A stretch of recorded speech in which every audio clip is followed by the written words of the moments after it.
All right, welcome after the break. It's time for our last three talks. The next talk will be brought to you by the man, the myth, the legend, Matt Medlyn.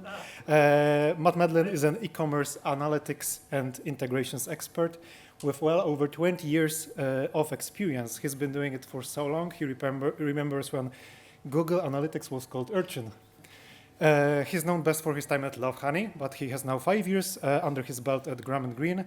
He specializes in MacGyvering solutions to difficult problems. The fact that he typed MacGyvering himself will tell you roughly how old he is. Please welcome Medlyn.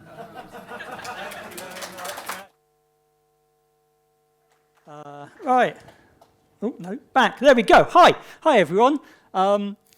Thank you all for coming to CLS IMP W2F Barbecue, Misadventures in Core Web Vitals with the crews of the USS Enterprise. And thank you to JH for allowing me to speak, even after I submitted that title to them. But before I start, I thought I should issue an apology, because much like this common Victorian street urchin, I have managed to contract whooping cough. Now, don't worry, I'm not contagious anymore, but there may be long, uncomfortable pauses whilst I have a drink of water. And if anyone has come here from outside the country and has never heard of someone contracting whooping cough in the last 150 years, welcome to the UK. Now, whilst I might be an incubus of bacterial phage, what I am not is a developer. This will not be a massively technical presentation, despite the track it is in. If you wanted a slightly more technical presentation about CWV, the CEO of RumVision was here talking about it earlier, so if you missed that, sucks to be you. But although I am not a developer, what I am is a little dumb. Because if you were here last year, you may recall me standing on the big stage, full of myself, talking about lots of little neat tricks you could do to improve your website, including to improve your SEO. And all you needed to do was add a boatload of code to your website. Easy peasy, great results. And they were great results for a while, until this started happening. This is a graph from Google Search Console showing what it calls the page experience for pages on my site. It classifies them in one of three ways: poor, needs improvement, or good. And let me tell you, red isn't good. Our site has about 8,000 pages on it, and around 6,000 of them were being classed as poor. So let's talk about page experience. And these are the 5 metrics Google uses to measure page experience: time to first byte, first contentful paint, largest contentful paint, cumulative layout shift, and interaction to next paint. Now, you are all perfectly capable of reading, so I'm not going to read slides to you. But as I said, I am not a developer. And what I'm definitely not is a back-end engineer. So I'm just going to focus on the 3 metrics I can talk about. And if you were looking at Eric's presentation earlier, it's almost like it's a 3-act structure. So, but first, I need to address the elephant in the room, which is, does any of this actually matter? Is there a guaranteed ROI to any of this?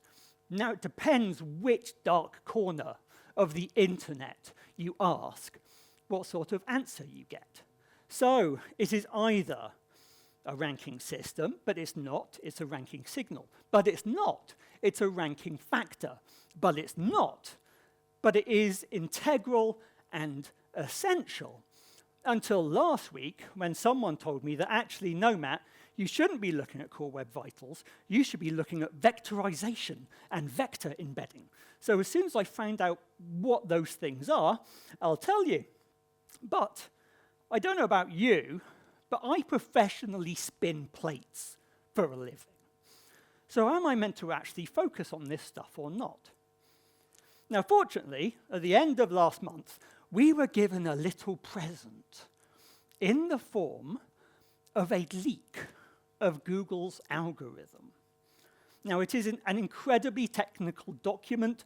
I 100% recommend that you do not read it, but it gives us some interesting little factoids. And the most pertinent thing to us is that Google measures the quality of a journey post-click. And it does that using Chrome data. So we know that page experience actually matters. So let's start on our little journey. Let's talk about the first Core Web Vitals metric, cumulative layout. Cumulative layout shift. Now, if you've not heard of cumulative layout shift, you have definitely experienced it. With all due respect to Eric, anyone who's been unfortunate enough to use the Magento admin backend will know all too well how cumulative layout shift makes for a bad experience. And Google measures this stuff. It measures what I think it calls the cumulative movement over 1 second of elements that move rapidly. And there are tools that will help you analyze this stuff. You should all be familiar with Lighthouse and its cloud-based cousin PageSpeed. It is very weird standing in the middle of this column, by the way. I don't know which side to talk to. So yeah, you can look at Lighthouse and you can look at PageSpeed, but there's a problem there that can often happen in that your Lighthouse scores don't reflect what you're seeing in Google Search Console. And there's a very good reason for that. In this world of uncertainty, there are two indisputable facts. One, you can never really go wrong with Korean skincare products. And two, you cannot trust a simulation. Lighthouse is a simulation of a user. It doesn't click, it doesn't interact, it doesn't really do anything. And there are better tools out there. There's a thing called real user monitoring, RumVision, we were on earlier, this is Noibu, that actually takes data from real users and pumps it out to you. But as I said, there's no real guaranteed ROI from any of this. So you might have absolutely zero budget to investigate these problems. Well, fortunately, instead of real user monitoring, there's real user monitoring, because that was a funny joke, guys, come on. There is a plugin to Chrome that will output the Core Web Vitals scores as you navigate your site. But there's a problem there as well, because, if your computer looks something like this, how on earth does your experience match that of your typical user on their coal-powered Dell Inspiron? You're not going to get the same results. But there's a nifty trick to that. Make it slow, because I'm so proud of that GIF, you have no idea. Because there are tools built into Chrome called Performance Analyzer, which means you can artificially slow down your network connection, you can slow down your processor to essentially use your site in slow motion. So let's have a look at an example of a CLS problem in slow motion. So here on the left, you can see a site loading in essentially real time. On the right, you can see the slow-mo version of it. And you can see, essentially, when it does it, the CLS as the elements get pushed down, as the images get loaded in. And that's a reasonably easy fix. There's aspect ratio rules and all sorts of things. That wasn't really the problem for CLS. The problem was merchandising. Now, we're not a PWA, we don't have server-side rendering or anything like that. But this problem isn't unique to us, in that we use Algolia. And Algolia is a front-end technology. It goes off to Algolia servers, grabs the products, and displays them on your page. But because it does that, there is a problem with CLS that I'll demonstrate. Here you can see that when the page loads, you've got the original product results, which are then removed, so the footer collapses all the way up to the header, and then Algolia comes bumbling in and replaces those results with its own. That is cumulative layout shift. And you think, well, this is an easy fix, isn't it? I'll just do this. I'll hide the original results, and then I'll give the container some random, arbitrary high height, and so you won't get cumulative layout shift anymore. And then you run Lighthouse, and Lighthouse gives you a lovely score. Everything is fine. You've solved the world's problems. No, of course you can't. You aren't just a simulation. And the reason for that, I would like to introduce you to an arch nemesis of mine, the back button, because it was the back button that was causing the CLS. Now, how are we going to see what clicking the back button actually does? We can make it slow. I'm going to use this a lot. Right, so let's see what happens when you click the back button. The page loads. I'm going to scroll down the page, and I'm going to click a product. Let's pick a gorgeous lamp with birds on it for some reason. This is in slow motion. The product page loads. I go up. I click back. Now, browsers have a handy thing where they take you back to the position you were on the page.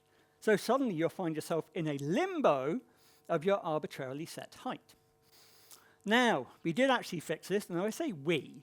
Ollie at JH fixed it, to be honest with you. And again, I'm not going to read out the slide, but what he did intelligently went through step by step the default Algolia module and figured out what the user was seeing at each step of the code. And that's what I want to get across. Any default rando module that you're installing, fine-tune it, especially if it manipulates the DOM. And so, using the actual plugin, we've got a core web vitals of, I believe it was 0. Yeah, it is. It's 0.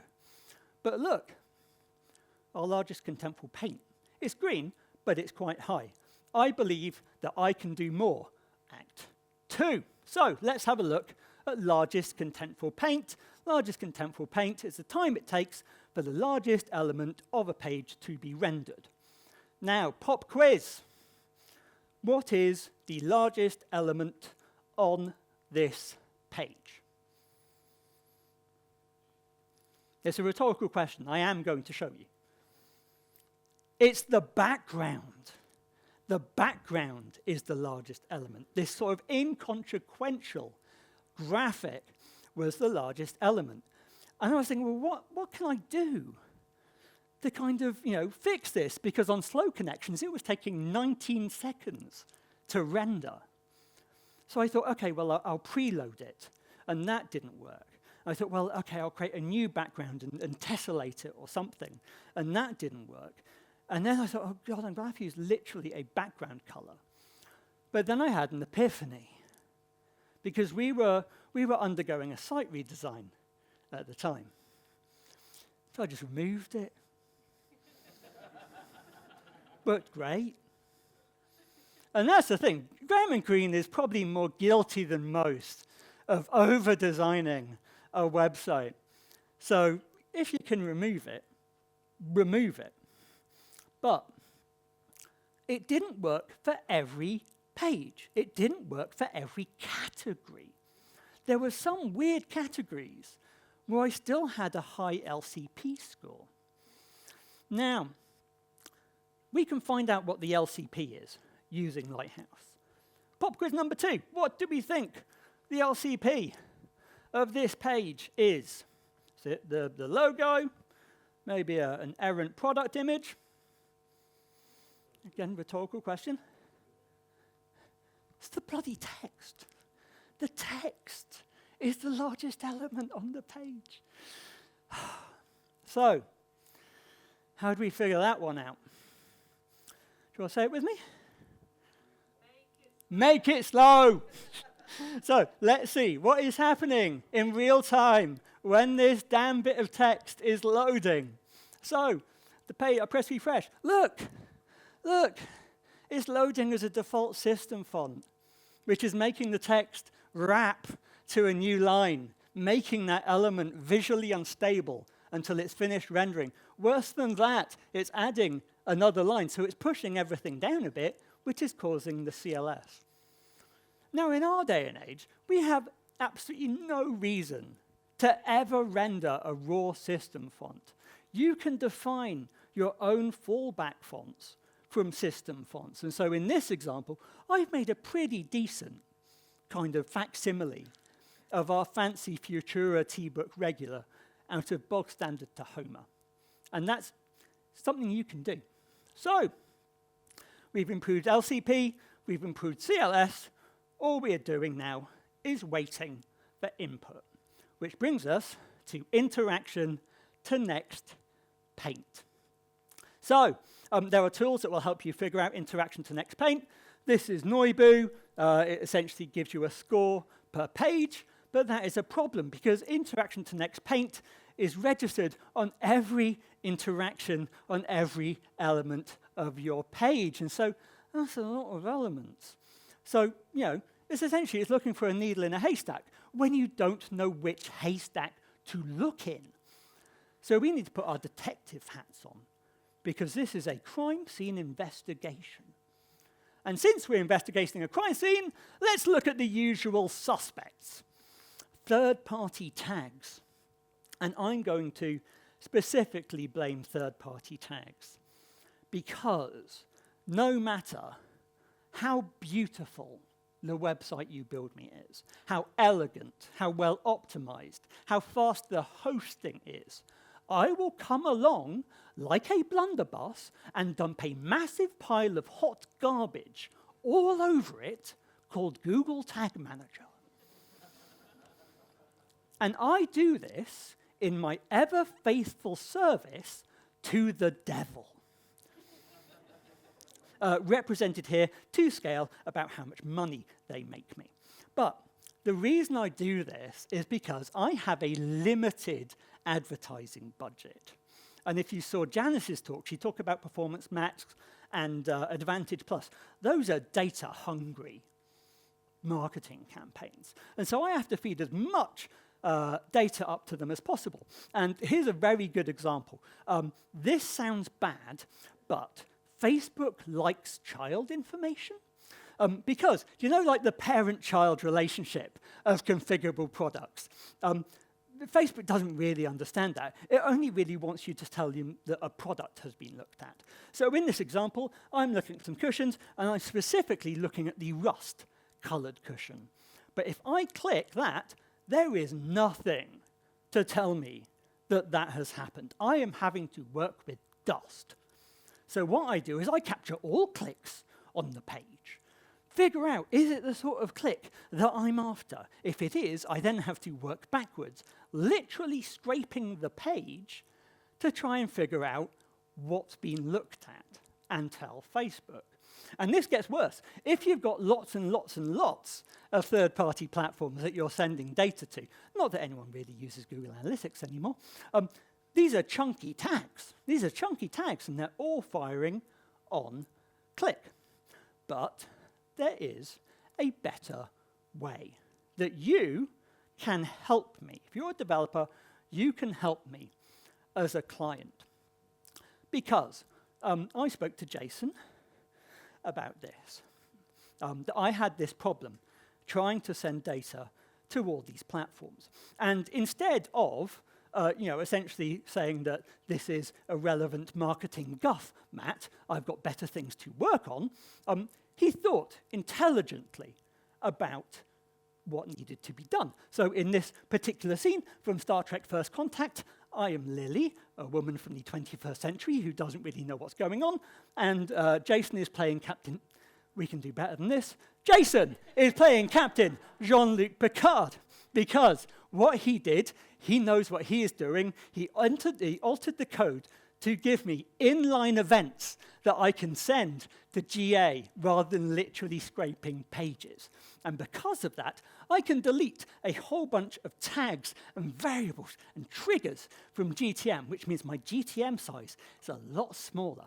Even better, if you run server-side GTM, you can just fire one tag directly to the cloud, and that will propagate the information to your third-party platforms.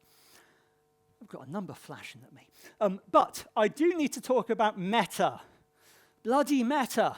Because out of the box, and I know that Rumridge said it has low impact. It does not have low impact. Out of the box, the Meta pixel, and you have to run these base pixels anyway, it hoovers up data.